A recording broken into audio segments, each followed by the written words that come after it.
Now we go to the second method to do drying, spray drying, which is nowadays applied mostly.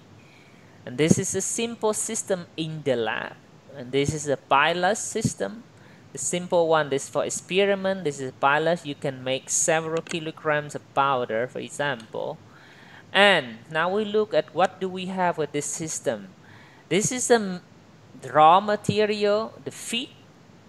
Normally this milk is already actually concentrated to 45% of prime matter content, like I told you already.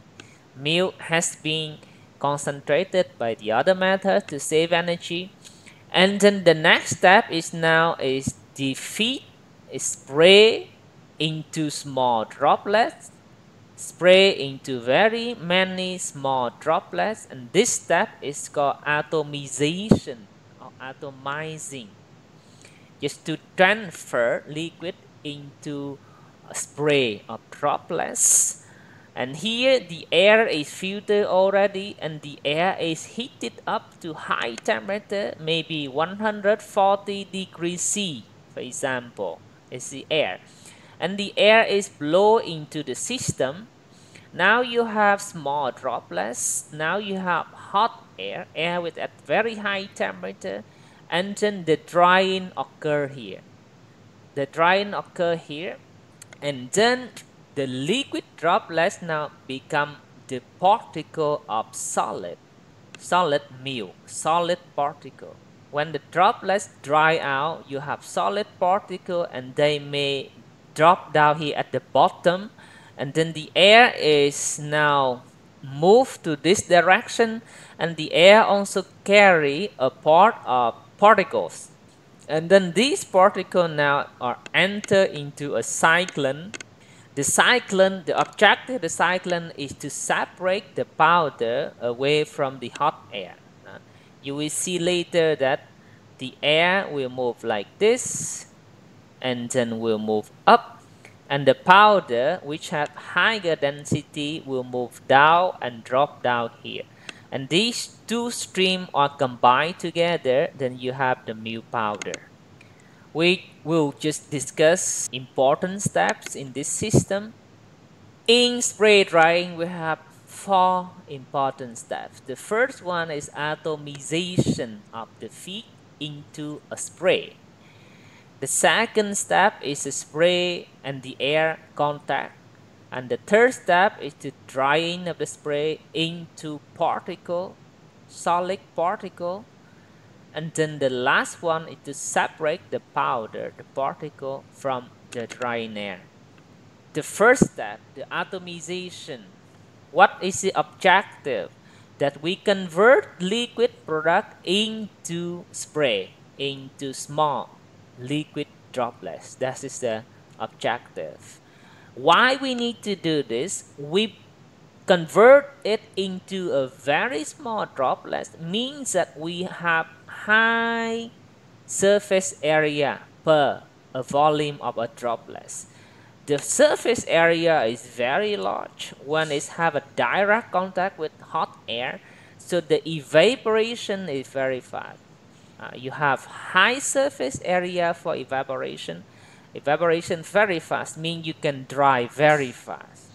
So whole your process has a very short time. There are 2 types of atomizer, the instrument to do atomization. There are 2 types, the pressure nozzle and the rotary wheel. And now the next slide we will look into detail the images and so on. We will see what are the main difference. Pressure nozzle and rotary wheel. This is a pressure nozzle atomizer. So you have here is a pipe inside that you pump your liquid milk, and then a layer outside is actually you use air, compressed air. Compressed air means the air with high pressure.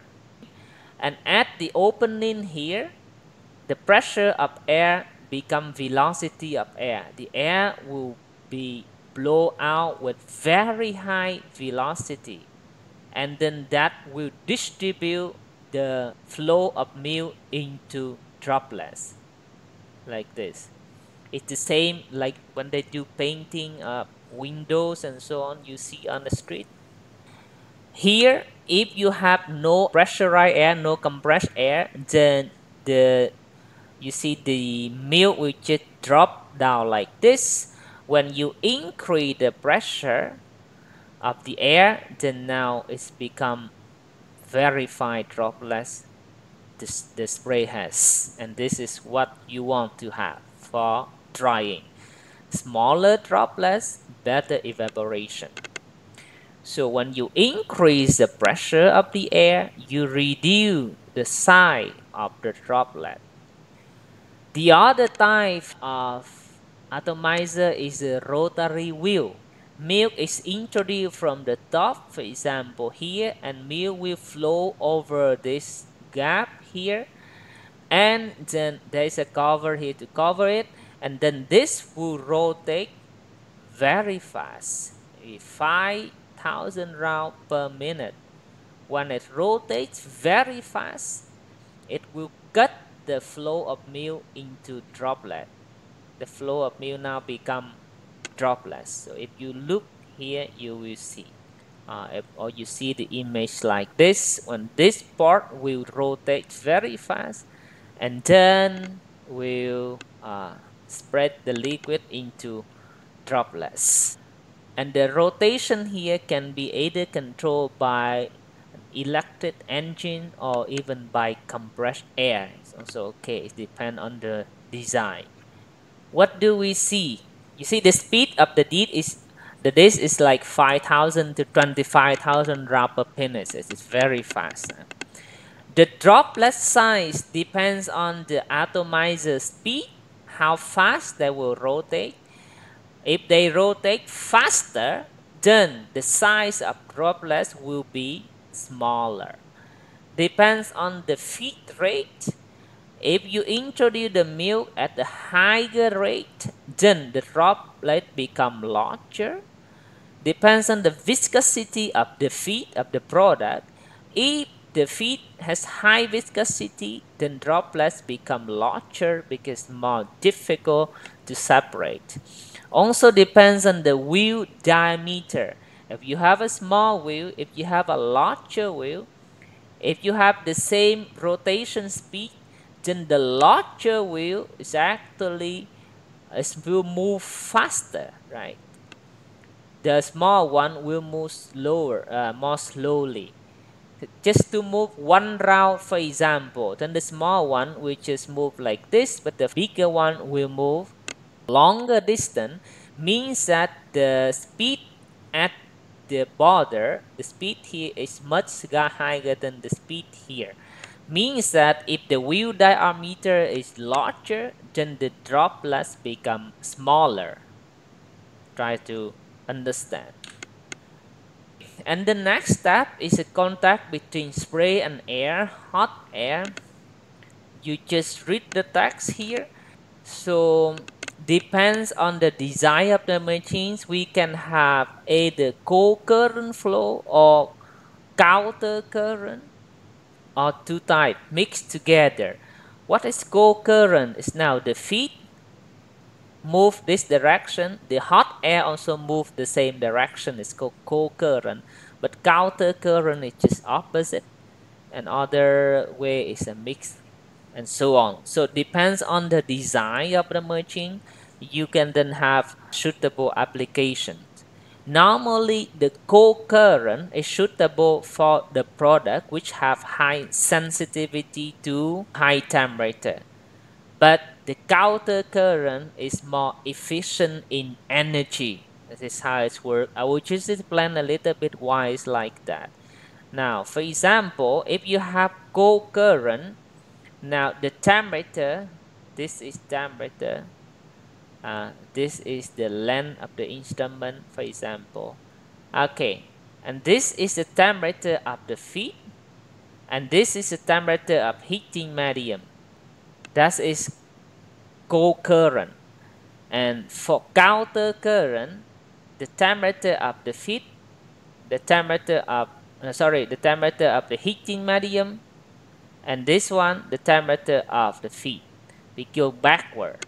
So with the co-current, the temperature of the feed can never go behind the temperature of the heating medium. But for counter current, you see the temperature of the feed, the output of the temperature of the feed can be higher than the output temperature of the heating medium. Means that in this case, you have better energy saving. But then it's not suitable for product of high sensitivity to temperature because the output temperature here very high. It's high when it's do the heat exchange with the input of the heating medium at very high temperature, then may destroy certain nutrients, may reduce the sensorial quality, and so on. So for milk, again, we normally do this design, co-current instead of counter current.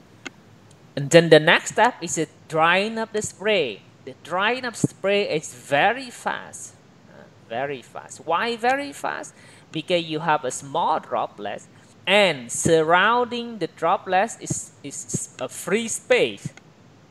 Means that the whole surface area is available, is ready for evaporation. You have a large surface area for evaporation, so you have fast evaporation and you have very short drying time. And then there's another effect is that the evaporation means conversion from liquid water into vapor, right? That's evaporation. And this process absorbs energy. It takes energy, of course, from the air, surrounding air, and also take energy from the particle here. So, because the evaporation absorb energy, so it's give a cooling effect.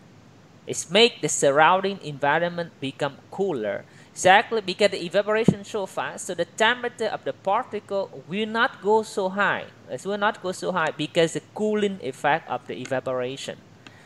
So again, I would just summarize. The surface area is very large. The evaporation is very fast, meaning the drying time is very short. And because also the cooling effects of very fast evaporation, and these two facts make, and this because of these two facts, and then the damage to nutritional quality, sensorial quality is quite small, limited. Okay, so spray drying, even though we operate at high temperature, can be higher than 100 degrees C, but the nutritional quality and the sensor quality of the product is still maintained very good. And why very good? Because these two facts. So the spray drying is actually considered as a green technology. Green technology in a way that it will preserve good nutritional and sensorial quality. It's not because the low temperature, it's because the process is very fast. It's because the cooling effect of evaporation. And then the last step is the separation of powder away from the air. And at two places we take out the powder. The first one is in the drying chamber, if you remember. Some part of the powder already deposited down here. The other part will move with the hot air to the cyclone. This is cyclone. And then the mixture of air and powder will enter the cyclone peripherally, means that from outside, not to the center, but they will move from outside like this, and they move like this, and then the air have smaller density, will go to the middle, will go up and out, and then the droplet have higher density and will just falling down here. And then we can combine these two streams together, we have the powder. The name of this instrument is cyclone, you remember. Yes. Do you have question for this part? Sir, can you re-explain the falling drying blade stage, please? Mm, falling. Okay. Where is that? Somewhere here. Right. Drying. If we look at the moisture content of the product when we do drying, and this is the time of drying, the first step, the moisture content drop down very fast. drop linearly. But then, for example, I call this A, B. But then after that, the drop of moisture content is not fast anymore, but become more slowly and more slowly. So BC, for example. So AB, this is called constant drying rate stage. And BC is the falling drying rate stage because in AB, the drying rate is constant. In BC, the drying rate is becomes smaller and smaller. It is falling. I will just draw this so you understand more. If we move this to the drying rate curve, this is drying rate. Drying rate means, for example, the amount of water per time, per amount of time, per surface area of the food. If we look at this, so it will go like this way, straight like this, and then going down. This is the moisture content, and this is the rate. So this is now A, B, and C. If you move from this curve to this curve, it's like this. So AB is constant drying rate, means that the drying rate is constant. Drying rate is constant means after a certain period of time, the same period of time, the same amount of water is removed. But when we go to BC, to remove the same amount of water, you need longer and longer time for it. It's called falling drying rate. And in drying, in AB, we normally remove free water. Free water on the surface to be removed freely. So drop in moisture content is linearly and very fast. And the rate is a constant because it's just free water. During this stage as well, the temperature of the food will not increase. It will just stay at the wet bump temperature. Maybe you have to look at the other course I also post online, food engineering. We just look at chapter 6, chapter 7, you understand about this one. Chapter 7, for example. Okay, we just summarize again. During constant drying rate, the temperature on the surface and free water will be removed. The temperature of the food exactly will not increase. But then the falling rate take a longer time. It's become more difficult to remove the water, and during that period, then the temperature of the food may increase, and then the damage to the nutrient, the damage to the sensorial quality also may occur in that step. Generally, these two steps become very fast in spray drying. In normal drying, these two steps can be 8 hours, 10 hours, but in spray drying, in only several seconds. Is that enough? Okay for you?